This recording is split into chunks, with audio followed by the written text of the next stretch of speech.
ایک بار کا ذکر ہے۔ ایک بادشاہ اپنے لشکر کے ساتھ شکار کے لیے جنگل کی طرف نکلا۔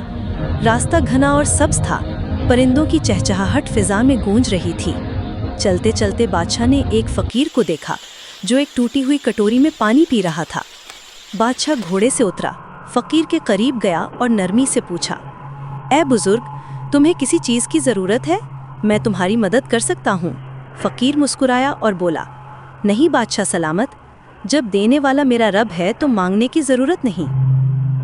بادشاہ حیران ہوا، بولا، کیا تمہیں کبھی کچھ چاہیے نہیں ہوتا؟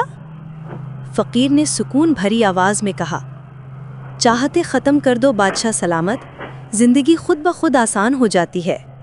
یہ سن کر بادشاہ کچھ لمحے خاموش رہا، پھر آسمان کی طرف دیکھا اور دل ہی دل میں کہا، الحمدللہ۔ اس دن کے بعد بادشاہ نے مانگنے کے بجائے شکر کرنا سیکھ لیا اور سمجھ گیا کہ اصل دولت خزانے میں نہیں، شکر میں ہے۔ چاہتیں کم، شکر زیادہ، یہی سکون کا راز ہے۔